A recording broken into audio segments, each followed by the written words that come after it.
आज हम word problems करने वाले हैं। हमारा चैप्टर जो लीनियर चल रहा था उसके सारे टॉपिक्स हमारे हो चुके हैं, सिर्फ लास्ट टॉपिक बचा है वर्ड प्रॉब्लम्स का। आज और नेक्स्ट क्लास में मैं सिर्फ वर्ड प्रॉब्लम्स कराऊंगा और चैप्टर फिनिश हो जाएगा। और वर्ड प्रॉब्लम में ही सबको प्रॉब्लम रहती है, तो ध्यान रखना मैं क्वेश्चंस पूरे सॉल्व नहीं कराऊंगा, क्योंकि मैंने एलिमिनेशन मेथड बहुत अच्छे से बताया था। मैंने क्रॉस मल्टीप्लिकेशन भी आपको बता दिया था, जिसके लिए मैंने ये भी बोला था कि मैं वीडियो भी बना के दे दूंगा आपको। सब्स्टिट्यूशन भी मैंने आपको बता दिया था। वर्ड प्रॉब्लम में मैं इक्वेशंस बनाकर, दो इक्वेशंस बनाकर क्वेश्चन को छोड़ दूंगा। उन इक्वेशंस को सॉल्व आपने करना है, जिससे कि आपकी उन मेथड्स की भी दोबारा से प्रैक्टिस हो जाए। आपकी मर्जी, आप कोई भी मेथड यूज कर सकते हो, आप उसमें कोई प्रॉब्लम नहीं है, लेकिन आप लोग पूरा क्वेश्चन में सॉल्व करने में टाइम वेस्ट ना करके सिर्फ इक्वेशन बना के छोड़ दूंगा। एक दो क्वेश्चन स्टार्टिंग के चलो सॉल्व कर भी दूंगा, लेकिन सारे क्वेश्चंस पूरे सॉल्व नहीं करूंगा, वो आप लोगों को देखने हैं। मैं सिर्फ वर्ड प्रॉब्लम को कैसे इन इक्वेशंस के अंदर कन्वर्ट करना है उतना पार्ट बताऊंगा, ठीक है। एनसीईआरटी निकाल लो, एनसीईआरटी के ही सारे क्वेश्चंस हम लोग करेंगे। सबसे पहले page number 44, exercise number 3.1 and question number 1, यहीं से स्टार्ट करते हैं। Page number 44, exercise number 3.1, question number 1। ये वर्ड प्रॉब्लम है, देखते हैं कैसे सॉल्व करना है।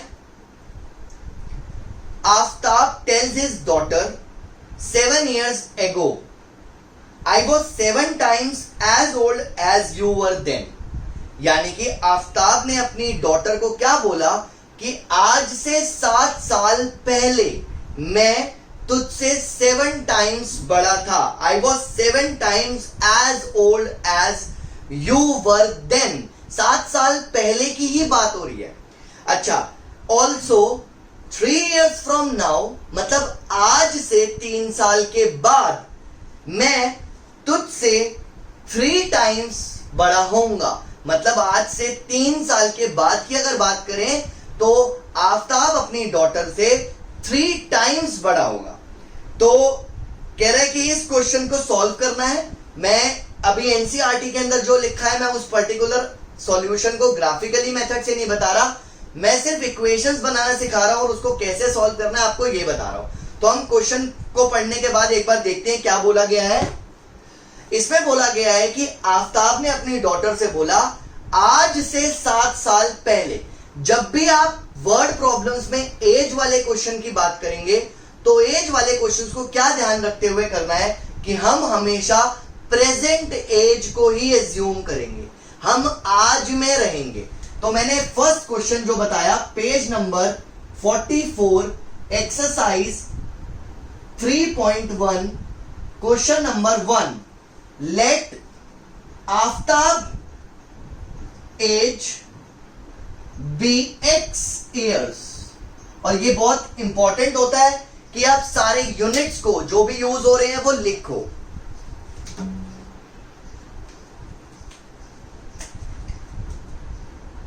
And age of his daughter be y years। हम पढ़ रहे हैं लीनियर इक्वेशंस इन 2 वेरिएबल्स, तो मैंने दोनों की एज लेट कर ली, और ये दोनों की दोनों एजेस जो है वो प्रेजेंट एज है, ये ध्यान रखना, प्रेजेंट एज। चाहो तो आप ऐसे भी लिख सकते हो, let present age of Aftab be x years, आप ऐसे भी लिख सकते हो, और आप ऐसे ब्रैकेट में भी डाल सकते हो, ये शो करने के लिए टीचर को कि दिस इज प्रेजेंट एज। अच्छा, अब अकॉर्डिंग टू क्वेश्चन, अब हमें क्या दिया हुआ था, जैसा क्वेश्चन में दिया होता है मैं बच्चों को बोलता हूं बस आपने वही सेम चीज अप्लाई करनी है। आप कुछ आगे पीछे दाएं बाएं नहीं सोचोगे, आप जो क्वेश्चन में बोला है बस उस चीज को फॉलो करो। उसने क्या बोला, आज से 7 साल पहले। तो सबसे पहले according to question 7 years ago Aftab की एज कितनी होगी, आफ्ताब एज जो उसकी आज की एज है उसमें से 7 साल माइनस कर दो। अगर आज मैं 40 साल का हूं तो 7 साल माइनस करने के बाद 33 बचेगा, मतलब 7 साल पहले मैं 33 इयर्स का था, 33 साल का था। वैसे ही अगर आफ्ताब की एज आज की डेट में x 6 इयर्स है तो आज से 7 साल पहले x माइनस 7 होगी और उसकी डॉटर की एज जो है, डॉटर्स एज, वो y माइनस 7 होगी। बिल्कुल सिंपल सी चीज। और उसने क्या बोला अपनी डॉटर को? उसने बोला बेटा कि आज से 7 साल पहले मेरी एज तेरी एज की 7 टाइम्स थी। मेरी एज तेरी एज की 7 टाइम्स थी। तो ये ध्यान रखना, जब भी टाइम्स वाला क्वेश्चन आता है तो बच्चे यही गलती करते हैं कि 7 जो है उसी में मल्टीप्लाई कर देते हैं। आप इस चीज का ध्यान रखना। कौन बड़ा है? कौन? आफताब किससे बड़ा है? अपनी बेटी से। तो दोनों की एज को बराबर रखने के लिए मुझे आफताब की बेटी में 7 मल्टीप्लाई करना पड़ेगा। उसकी एज में 7 मल्टीप्लाई करूंगा तब दोनों की एज बराबर होगी। तो इसमें कंफ्यूज मत होना। अगर मैं बोल रहा हूं मेरी एज तुमसे ट्वाइस है तो मतलब तुम्हारी एज में मेरे को 2 मल्टीप्लाई करना पड़ेगा, तब हम दोनों की एज बराबर होगी। तो इसका ध्यान रखना। आफताब की एज 7 टाइम्स है उसकी डॉटर से। कुछ नहीं करना, बस ओपन कर दो। x माइनस 7, 7y माइनस 49, इसको उधर लेके जाएंगे। x minus 7y is equal to minus 49 plus 7, x minus 7y is equal to minus का 42, यानी कि ये हमारे पास एक इक्वेशन आ गई। ये सिंपल सी एक इक्वेशन आ गई। आगे बढ़ते हैं। ऑल्सो 3 years फ्रॉम नाउ, आज से 3 साल बाद क्या होगा? आफताब की एज, आज की एज में 3 साल और ऐड कर दो, और डॉटर की एज, हिज डॉटर्स एज,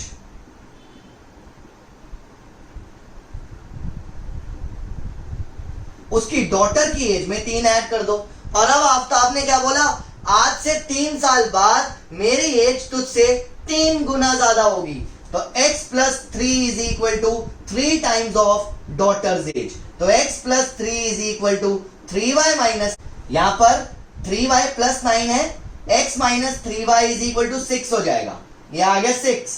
तो हमारे पास एक इक्वेशन आई माइनस का 42 और एक इक्वेशन आई 6। एलिमिनेट करा, यहां पर देखो ये कट गया, यहां से आया माइनस का 4y माइनस का 48, y की वैल्यू आ गई 12। किसी भी इक्वेशन में डाल दो y की value, x minus 3 into 12 is equal to 6, x is equal to 6 plus 36, x is equal to 42। मैंने एलिमिनेशन मेथड जल्दी जल्दी यूज किया क्योंकि आप लोगों को आता है। देखो वर्ड प्रॉब्लम सबसे इंपॉर्टेंट पार्ट है। एक क्वेश्चन वर्ड प्रॉब्लम का आना ही आना है 4 नंबर में।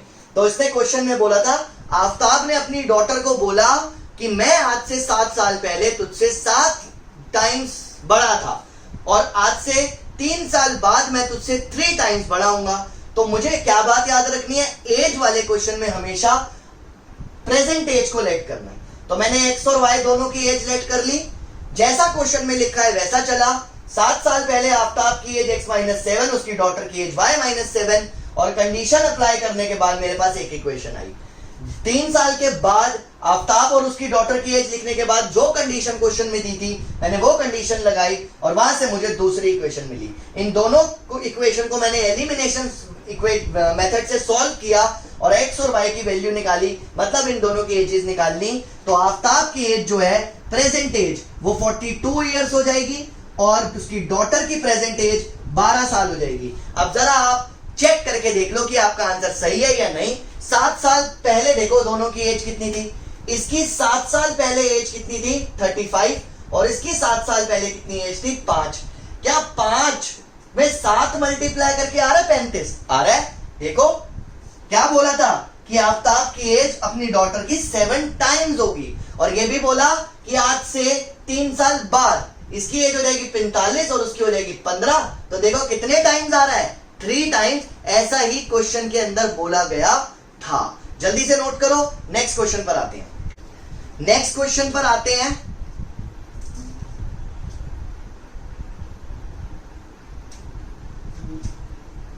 Page number 53, page number 53, question number 3 का फर्स्ट पार्ट।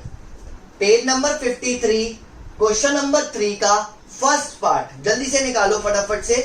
और मैं रीड कर रहा हूं question. The difference between 2 numbers is 26। Difference between 2 numbers is 26 और एक नंबर दूसरे का 3 टाइम्स है and 1 number is 3 times the other, find the numbers. तो मैंने कैसे लेट किया, लेट जो लार्जर वाला नंबर है वो x है और जो स्मॉलर वाला नंबर है वो y है। लार्जर वाला नंबर और स्मॉलर वाला नंबर ले लिया। अब according to question difference between these two numbers मतलब x माइनस वाई इज 26। और क्या बोला हुआ है, तो ये तो फर्स्ट इक्वेशन आ गई।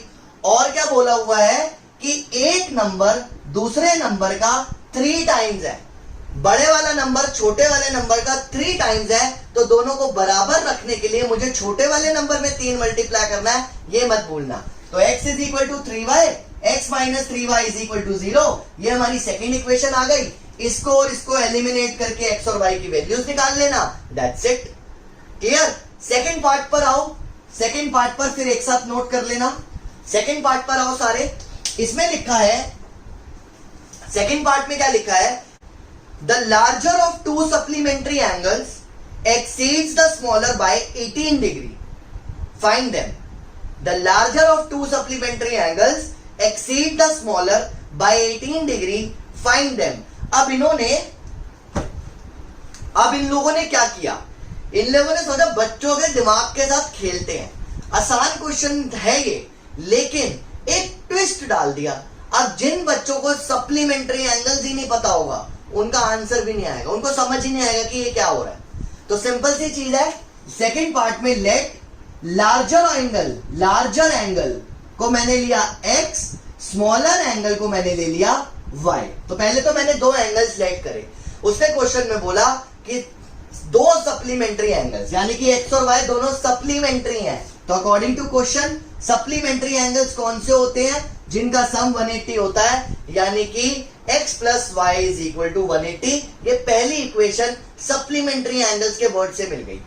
अगला पार्ट, अब उसने बोला कि लार्जर नंबर स्मॉलर नंबर से 18 डिग्री ज्यादा है, यानी कि लार्जर वाले नंबर में से स्मॉलर वाला नंबर माइनस कर दूं तो 18 आएगा।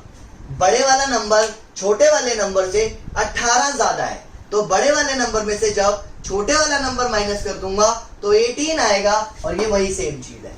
2 इक्वेशंस आ गई, एलिमिनेट करना है, सीधा सीधा एलिमिनेट हो रहा है। 2x is equal to 198, x is equal to 99 आ गया, y निकाल लेना, किसी में भी पुट कर 81 आ जाएगा। चेक कर लो, दोनों का सम 180 है और बड़े वाला नंबर छोटे वाले नंबर से 18 डिग्री ज्यादा है। जल्दी से नोट करो, आगे चलते हैं फटाफट। पहले फ्रैक्शन वाला क्वेश्चन देखते हैं। Exercise 3.3 question number 3 5th part. Exercise 3.3 question number 3 5th part. इसमें लिखा है a fraction becomes 9 by 11 if 2 is added to both the numerators and denominator। Fraction क्या होती है, जो x अपॉन y की फॉर्म में होती है, यानी कि जिसमें न्यूमरेटर और डिनोमिनेटर होता है। तो एक फ्रैक्शन जो है वो 9 by 11 बन जाएगी अगर 2 ऐड करूंगा both in numerator and denominator, ये ध्यान रखना है। तो सबसे पहले लेट कर लिया, let numerator of the fraction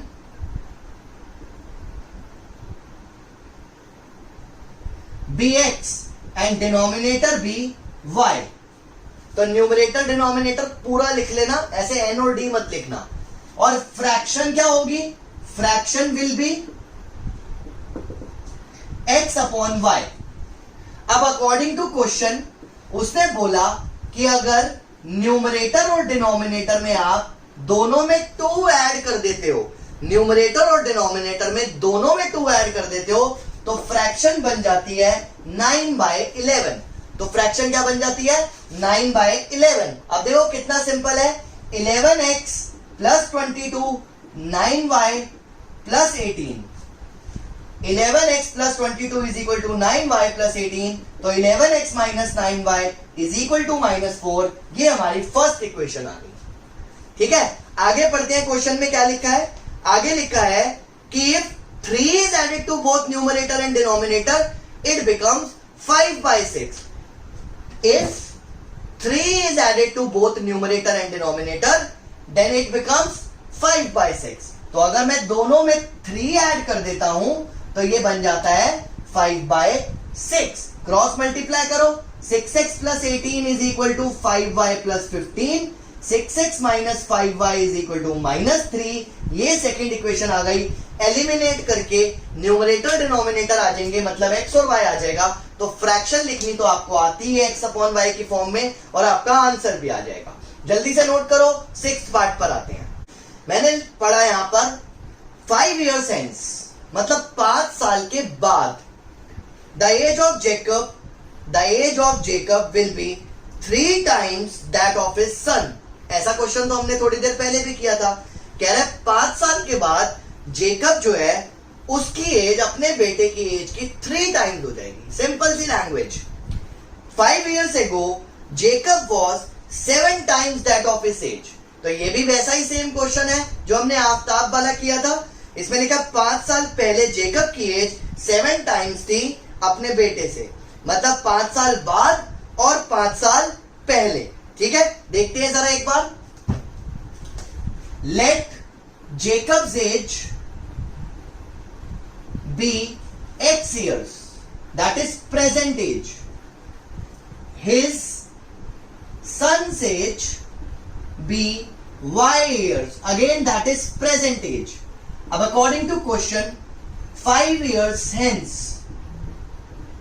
आज से 5 साल बाद जेकब की एज कितनी हो जाएगी? x plus 5. उसके सन की एज कितनी हो जाएगी? y plus 5. और बोला गया है x plus 5 is equal to 3 times y plus 5. 5 साल के बाद जेकब की एज जो है अपने बेटे की एज की 3 times हो जाएगी. तो x plus 5 is equal to 3y plus 15. x minus 3y is equal to 10. ये हमारी फर्स्ट इक्वेशन आ गई. ऐसे ही 5 years ago जेकब की एज हो जाएगी x minus 5, सन की एज हो जाएगी y minus 5, और जेकब की एज 7 times हो जाएगी, होगी अपने बेटे की एज से. ठीक है, अगर मैं 5 साल पहले की बात करूं तो 5 साल पहले जेकब की एज होगी x minus 5, सन की एज होगी y minus 5, और एज पर question, according to question, Jacob की एज अपने बेटे की एज की 7 times है. सॉल्व कर लो. x minus 5 is equal to 7y minus 35. x minus 7y is equal to, ये जब उधर जाएगा तो माइनस का 30 हो जाएगा. ये हमारे पास इक्वेशन आ गई. क्लियर? जब ये सॉल्व हो जाएगा तो ये इक्वेशन आ जाएगी. ये फर्स्ट इक्वेशन, ये सेकंड इक्वेशन. किसी भी मेथड से सॉल्व कर सकते हो. सॉल्व करके आंसर निकाल लेना. अगर कोई डाउट आएगा तो व्हाट्सएप कर देना. ठीक है, अब आते हैं फोर्थ क्वेश्चन में. फोर्थ क्वेश्चन जो थर्ड क्वेश्चन का फोर्थ पार्ट है. Exercise 3.3 question number 3, fourth part. Very very important question. Very very important question.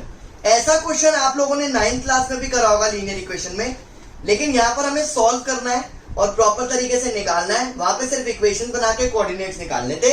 That is the difference. तो हम पढ़ते हैं क्वेश्चन. क्वेश्चन पढ़ने से पहले मैं नॉर्मल सी चीज डिस्कस करता हूं आपसे. जब हम किसी ऑटो या टैक्सी में बैठते हैं, तो मीटर ऑन करते ही एक पर्टिकुलर अमाउंट आ जाता है. आता है या नहीं आता? वो पर्टिकुलर अमाउंट जो है वो फिक्स चार्ज होता है कि आप ऑटो में बैठे, आपने मीटर ऑन करवाया और आप उतर गए कि भैया मुझे नहीं जाना.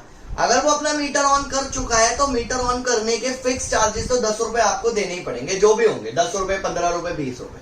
सिंपल सी चीज है. ठीक है, मीटर ऑन करते ही एक फिक्स चार्ज लग जाता है जो आपको पे करना है. वो किसी किलोमीटर के ऊपर डिपेंड नहीं करता. ठीक है, फिक्स चार्ज बोल रहा हूं मैं. उसके बाद आप जितने किलोमीटर चलते हो उतने किलोमीटर के हिसाब से आपकी जो जर्नी का जो फेयर होता है वो इंक्रीज होता रहता है. मान लो आप 4 किलोमीटर चले और 1 किलोमीटर के 10 रुपए थे। सिंपल सी चीज बता रहा हूं, क्वेश्चन बाद में पढ़ेंगे। आपने फिक्स चार्ज पे कर दिया 10 रुपए और आप 4 किलोमीटर आगे चले और हर किलोमीटर पर किलोमीटर आपकी जो कॉस्ट थी वो 6 रुपए थी। तो 4 किलोमीटर जब आप चले तो 4 किलोमीटर के हिसाब से 24 रुपए और फिक्स चार्ज जो थे 10 रुपए, यानी कि आपसे वो जो ऑटो वाला या टैक्सी वाला है वो 34 रुपीज मांगेगा। अब आपने 8 किलोमीटर तय करा रास्ता, 6 रुपए पर किलोमीटर का खर्चा था, 48, 10 रुपए फिक्स चार्ज तो लगने ही लगने हैं, मीटर ऑन हो चुका था, 58 रुपीज वो आपसे मांगेगा। तो हर बार टैक्सी या ऑटो के केस में एक फिक्स चार्ज होता है और एक वेरिएबल चार्ज होता है। ये बहुत इंपॉर्टेंट पॉइंट है, सब क्वेश्चन करा देते हैं, मतलब नहीं बताते। एक होता है वेरिएबल चार्ज और एक होता है फिक्स चार्ज। अब मैं यहां पर ये टर्म ही क्यों यूज कर रहा हूं वेरिएबल चार्ज की? मैं इसलिए यूज कर रहा हूं क्योंकि ये क्वेश्चन जरूरी नहीं है टैक्सी के पॉइंट ऑफ व्यू से आ जाए। मान लो अगर मैं यही क्वेश्चन एक लाइब्रेरी के पॉइंट ऑफ व्यू से दे दूं, तो मैं बोलता हूं कि भाई साहब आप एक लाइब्रेरी में गए और आपने बोला मुझे एक बुक चाहिए, तो उन्होंने बोला बेटा बुक ले लो, कोई दिक्कत नहीं है, आपको 50 रुपए तो फिक्स देना ही देना है। उसके बाद आप जितने दिन बुक रखोगे पर डे के हिसाब से 10 रुपए और देने पड़ेंगे। तो अब इस केस में तो टैक्सी वाला कोई सिस्टम ही नहीं है, तो बच्चा यहाँ पर कंफ्यूज हो जाता है। इसलिए मैं चार्ज को 2 पार्ट में डिवाइड करके चल रहा हूं, और ये फिजिक्स वाला चार्ज नहीं है, ये मैथ्स के चार्जेस वाला चार्ज है। ये एक ऐसा चार्ज है, सिंपल सी चीज, जो 2 पार्ट में डिवाइडेड है, फिक्स्ड और वेरिएबल। फिक्स का मतलब जो बदलेगा नहीं, जो हर बार देना ही देना है, ठीक है, सिंपल सी चीज। और दूसरा वेरिएबल चार्ज जो हमेशा डिपेंड करता है किसी ना किसी चीज के ऊपर। जैसे टैक्सी में किलोमीटर कितने चले उसके ऊपर डिपेंड कर रहा था, और लाइब्रेरी में कितने दिन बुक रखी उसके ऊपर डिपेंड कर रहा था। अब सिंपल सी बात है, आप लाइब्रेरी में गए और 24 जनवरी को आपने वहां से एक बुक ली और 50 रुपए फिक्स चार्ज आपने पे कर दिया। आप घर गए, आपको पता चला ये बुक तो गलत है, मम्मी ने बोला जाओ वापस करके आ। आप गए 24 तारीख को ही आधे घंटे बाद पहुंच गए और उससे बोला कि मैम ये बुक नहीं चाहिए मुझे, वापस दे दी। अब आपने वापस दे दी वो बुक, तो आपने एक भी दिन यूज नहीं करी, आपने एक भी दिन यूज नहीं करी। उस जब यूज नहीं करी तो उसके तो 0 हुए और टोटल पैसा आपका कितना खर्च हो गया? 50 रुपए। चाहे आपने बुक पढ़ी हो चाहे बुक ना पढ़ी हो, 50 रुपए तो आपको देने ही पड़े, विच इज फिक्स चार्ज, चाहे 0 ही साथ में वेरिएबल क्यों ना हो। तो ये ध्यान रखना, ठीक है। एक और एग्जांपल ले लेता हूं। मैं गया, मैंने एक नया बिजनेस स्टार्ट करना है और मैंने एक शॉप ले ली रेंट पे, ठीक है। मैंने शॉप ली 20 मार्च को 2020 और मैंने उसे 1 महीने का रेंट दे दिया एडवांस कि भैया मैं 2 दिन बाद आऊंगा और काम यहाँ पे स्टार्ट कर दूंगा। 2 दिन बाद हो गया लॉकडाउन। अब वो फिक्स चार्ज तो मेरा गया। अब चाहे मेरा कुछ भी पैसा मेरे पास आए चाहे मेरे पास पैसा ना आए, मुझे वो फिक्स चार्ज तो पे करना है। अगर मैं अगले महीने भी गया तो भी मुझे वो फिक्स चार्ज तो देना ही देना है। तो फिक्स चार्ज जो होता है वो एक ऐसा चार्ज होता है जो कभी भी चेंज नहीं होगा किसी भी कंडीशन में। तभी मैंने ये क्वेश्चन इंपॉर्टेंट बोला और आपको बताया कि किसी भी तरीके से आए, आपको याद रखना है कि 2 चार्जेस होते हैं, एक होता है फिक्स्ड, एक होता है वेरिएबल। तो अब हम क्वेश्चन को पढ़ते हैं फिर से एक बार।